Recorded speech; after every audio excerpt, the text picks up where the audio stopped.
Okay, guys, here we go. So the T5's in, the 65 fastback. There's the Hurst shifter. I do got to put that on, but I also have my console, so I'm still determining if I'm going to even use that or try to figure out a way to get the console and that boot on there. So, but I wanted to get it out and test drive it. Had last week off, spent all last week just kind of piddling around with it. You can see I got my pedals down here. Right here. This one's off a little bit. If I need to, I can just take that plate off and just turn a little bit and have it tack welded back on, which shouldn't be too big of an issue. So inside here, this clutch pedal is a pain in the ass to hook up to the master cylinder. There's a clevis that comes out, hooks onto the pedal, and then pushes the actual master cylinder. And then there's like a little dog leg that's got a little thing that hooks onto the pedal, and you got to take it all off to to bleed it, and it's kind of a a pain in the butt, but it's just part of the process. So if you come up here, let me actually get my flashlight. So something I ran into was after I got it all installed and I went to put my exhaust on, the O2 sensor, which I don't know if you can see it down there, where that light is. Right down there, let's see if it'll do it.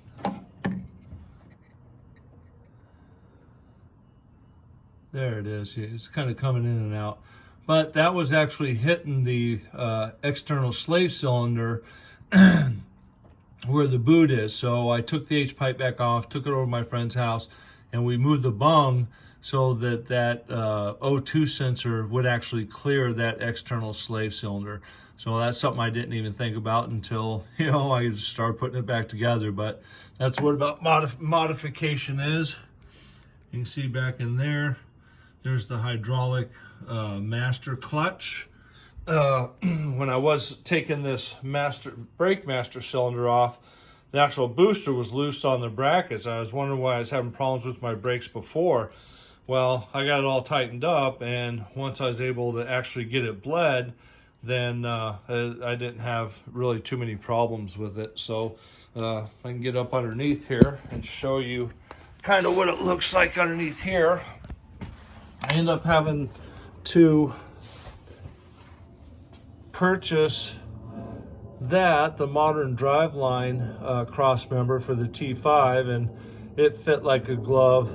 Now I got back, let me see, you can see right there where that yoke goes into the tail shaft of the actual T5. They say to have about 3/4 of a clearance to an inch, and I'm just under 3/4, so I might have to take this to the drive shop and see if this actually needs to be shortened. I don't know if it does or not, but I did take it out for a couple test drives.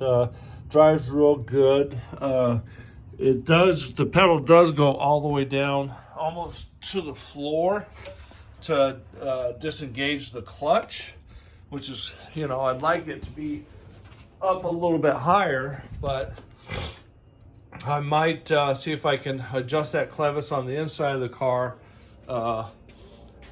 inside here where the pedal's at, and then, try rebleeding it and see if I can get a little bit more travel. They say on the inside you should have 1.4 inches of travel going that way. I don't know, I didn't measure it. Down below on the slave cylinder, they say to have a minimum of 1.2.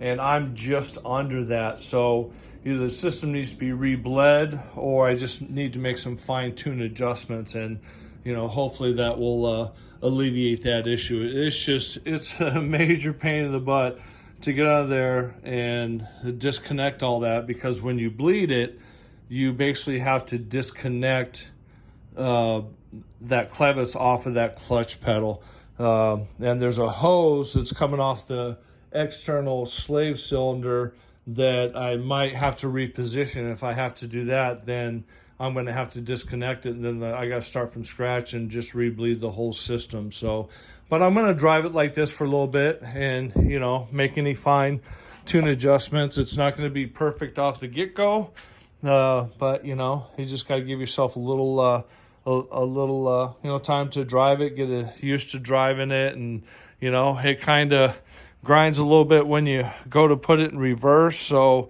I basically found with the car off, put it in reverse, push the clutch all the way in, foot on the brake, start the car, and that way there's no grinding. So until I get it fine-tuned, hopefully I can get that to go away. But seems to be a pretty common problem when people do these type of swaps and stuff like that. So it was time consuming, especially because most of the time I'm working by myself. But, you know, you just got to kind of, if something comes up, you got to make the modification, you know, make the modification that needs to be done, and, you know, go with it. But so far I'm happy with it. I got about 5 miles driving time on it. It's a beautiful day. I might clean up the seats and just, you know, take my wife out for a little Sunday cruise for lunch or something, because, you know, it's driving good right now.